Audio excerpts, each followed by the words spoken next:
कि मनुष्य के भाग्य में जितना है वो तो मिलेगा आपको। अब वो दो प्रकार से मिलता है, चाहे ईमानदारी के रास्ते से प्राप्त कर लो, चाहे बेईमानी के रास्ते से प्राप्त करो। ईमानदारी के रास्ते से प्राप्त करोगे तो उसके प्राप्त होने के बाद खुशियां भी प्राप्त होंगी, और बेईमानी के रास्ते से प्राप्त करोगे, प्राप्त तो होगा पर चिंता भी साथ में प्राप्त होगी। रास्ता दो है, ईमानदारी और बेईमानी। मैं दिल्ली गया था बहुत वर्ष पहले, तो वहां मैंने बोर्ड लिखा देखा, ईमानदार पार्टी और बेईमान पार्टी, ऐसे बोर्ड लगे थे। तो बड़ा विचित्र आदमी, राजनीति में भी बड़ी खुराफात है। खुलेआम छाप दिया पोस्टर, सब ऑटो रिक्शों पर लगा दिया कि बेईमान ये, ईमानदार ये, नाम नहीं लूंगा मैं।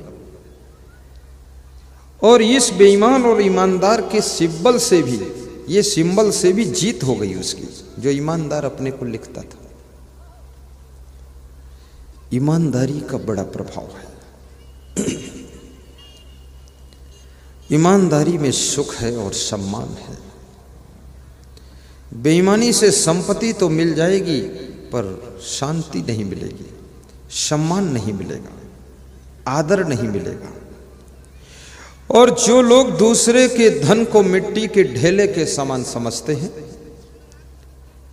और दूसरे की आत्मा को अपनी आत्मा के समान समझते हैं और दूसरी नारियों को अपनी मां बहन के समान समझते हैं, ऐसे लोग भगवान से भी बड़े भगवान माने जाते हैं और उन्हें पूजा करने योग्य होते हैं। शक्लो दुर्मत दूरी करो, अच्छा जन्म बनाओ। चित्त को एकाग्र कर लीजिए, आनंद लेते रहिए और सुनते रहिए। शक्लो दुर्मत दूरी करो, अच्छा जन्म बनाओ। काग गवन गति छोड़ी के हंस गवन चली आओ।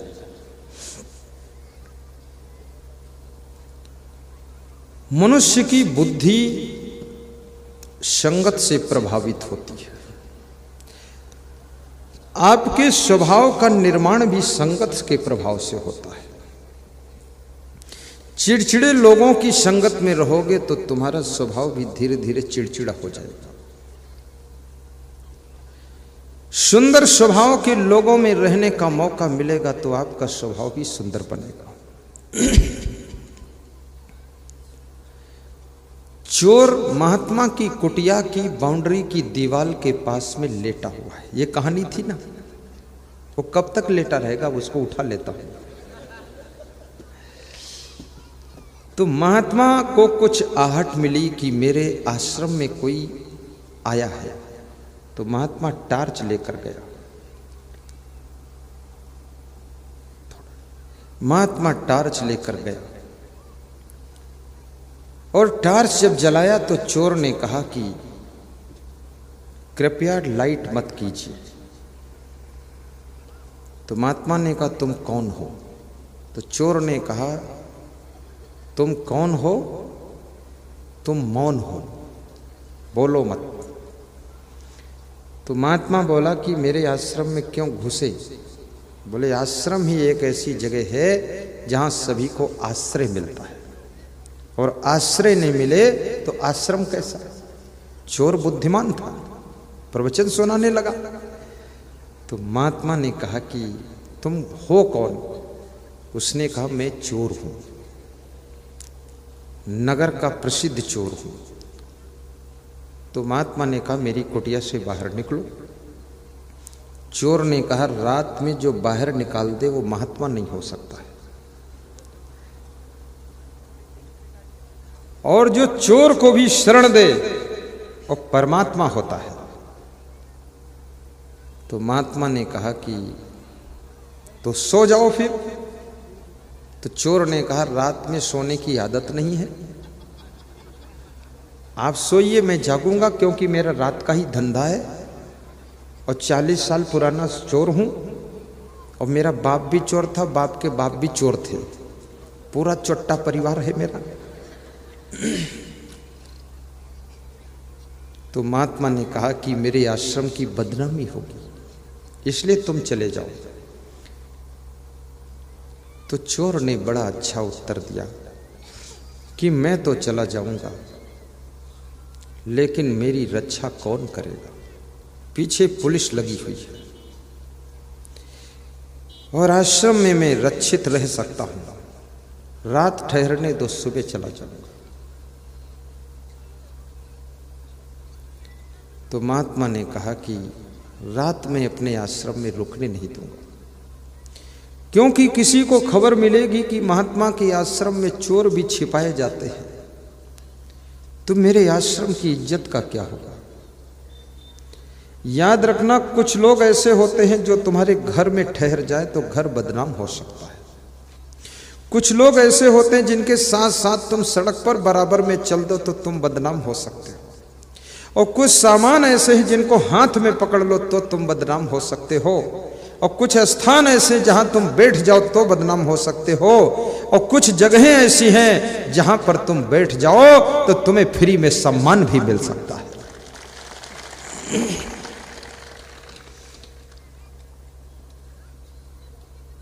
तो चोर ने महात्मा को समझाया कि परहित सरिस धर्म नहीं भाई, आप तो साधु संत ठहरे, मेरे प्रति आपको परोपकार करना चाहिए, ठहरने तो। तो महात्मा ने कहा कि तुम रात में सोओगे नहीं और मेरा सामान लेकर भी चले गए तो चोर ने कहा, चोर तो हूं लेकिन वफादार चोर हूं, आपके यहां चोरी नहीं करूंगा महाराज।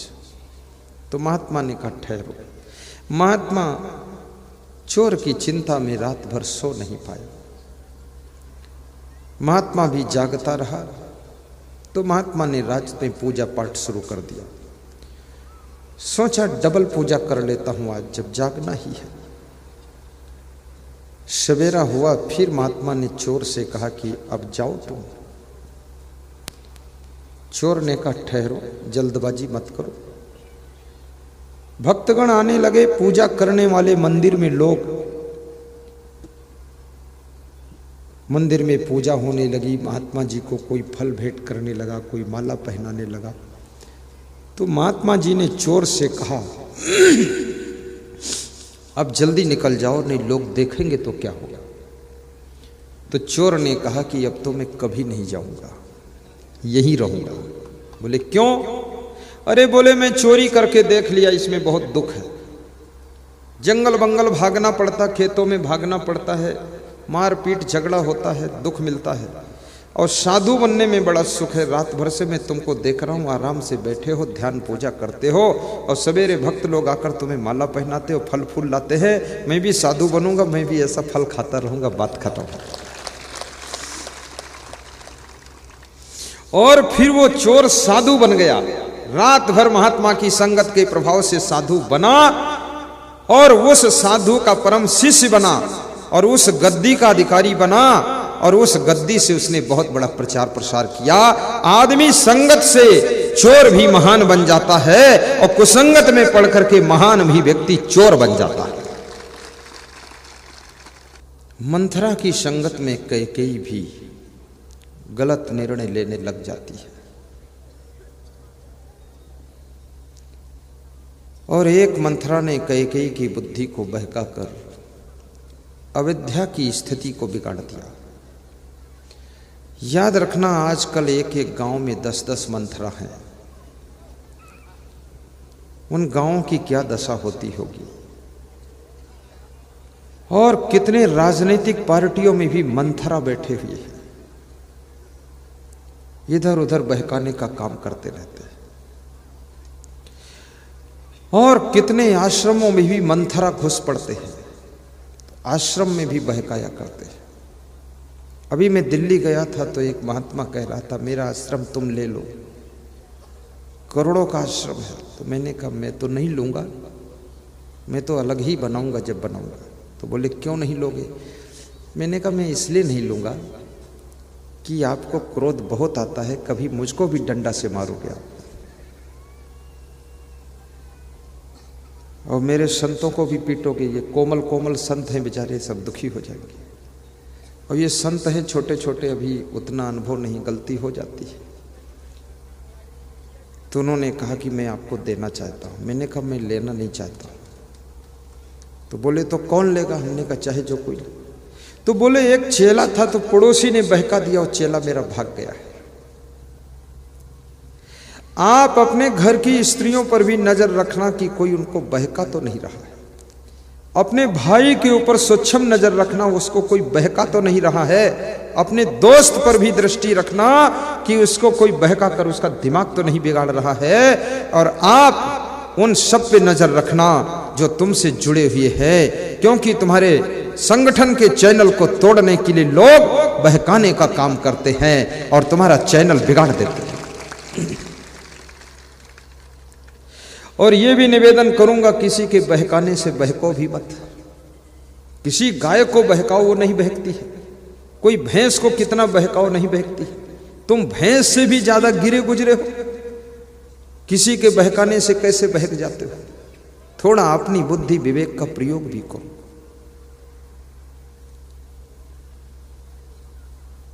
चलना संभल संभल की माया नगर यही है। शक्लो दुर्मत दूरी करो, अच्छा जन्म बनाओ। आप अपने जीवन को सुखी बनाना चाहते हैं, पहला काम यह करना कि अच्छी संगत करना। दूसरा काम यह करना कि सद्ग्रंथ धार्मिक ग्रंथों का अध्ययन करना। ज्यादा अध्ययन नहीं कर सकते हो तो रामायण की 4 चौपाई पढ़ो रोज। ज्यादा मोटे ग्रंथ नहीं पढ़ सकते हो तो छोटे छोटे ग्रंथ, यहाँ साहित्य की दुकान लगी है, नए नए प्रकार की नई नई शैली की किताबें ले लो। बरसे कंबल भीजे पानी खरीद लो और उसको पढ़ो। कंबल बरस रहा, पानी भीग रहा है, उस किताब में अद्भुत लिखा है, मैंने ही लिखा है। जीने की राह पुस्तक है एक, सुख की खोज है, उन्नति के पथ है, असंग अमृत वाणी है, भजनावली है, और मेरे गुरु की लिखी हुई 1-2 पुस्तक है। मेरे गुरु ने 95 साल की उम्र में पुस्तक लिखा है और कह रहे थे कि मैं अभी और लिख सकता हूँ। अभी 99 साल उम्र हो गई उनकी। ऐसी छोटी छोटी किताबें भी ले लो, पेन ड्राइव ले लो प्रवचन की। वातावरण आपके घर का सत्संग का होना चाहिए। एक ससुर अपनी बेटी के घर गया, पेन ड्राइव लेकर गया, तो बेटी के यहाँ मशीन में पेन ड्राइव लगा करके प्रवचन सुना और चलते समय पेन ड्राइव लेना भूल गया और अपने घर वापस आ गया और प्रवचन का पेन ड्राइव वही छूट गया। तो उसका जो दामाद था वो थोड़ा दारू पीता था कभी कभी, तो उसने जब पेन ड्राइव को चलाया, देखा ये पेन ड्राइव लगी, तो बटन दबाया, चालू हुआ प्रवचन। तो उसको अच्छा लगा, आधा घंटे सुना, फिर अच्छा लगा, 1 घंटे सुना, फिर दूसरे दिन सुना। तो 50 घंटे का प्रवचन सुनने के बाद उसने बिना किसी से पूछे, बिना कहे, चुपके से दारू पीना छोड़ दिया।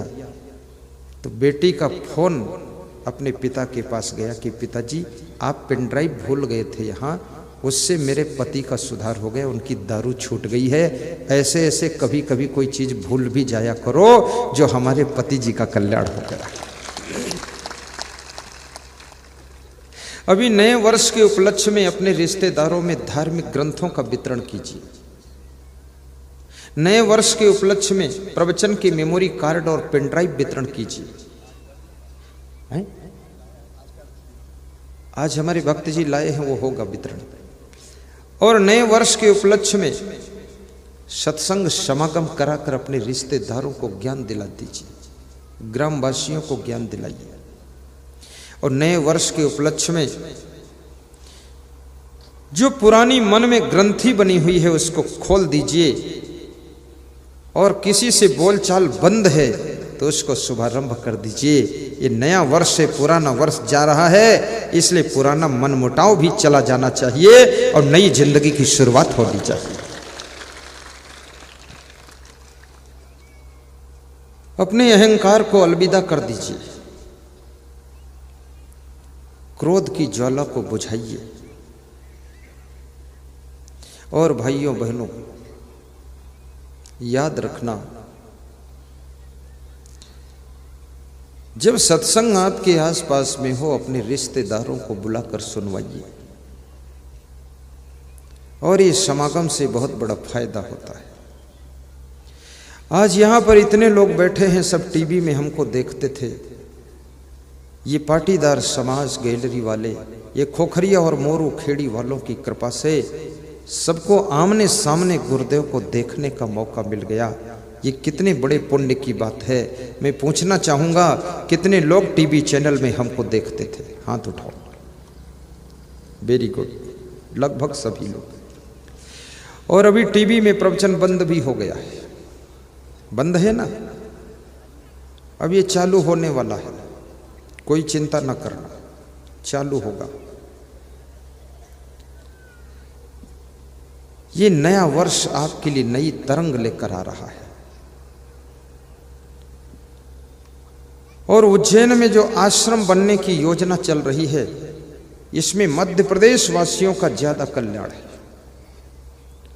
आपके जो बच्चे संस्कार विहीन होते जा रहे हैं, उन बच्चों के लिए स्पेशल क्लास लिया जाएगा।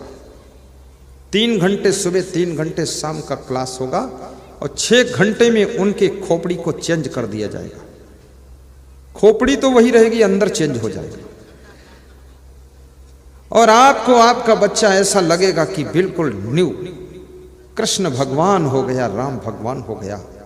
इस आश्रम के सहयोग में जिन जिन का सहयोग है, व्यास गादी उनको धन्यवाद दे रही है, आशीर्वाद दे रही है। ये बड़े दान डिब्बों में जो दान डालोगे वो भी आश्रम के सहयोग में लगेगा। कार्यालय में जो दान दोगे वो भी आश्रम के सहयोग में लगेगा। और आरती में जो दान अर्पित करोगे वो गौ सेवा में लगेगा।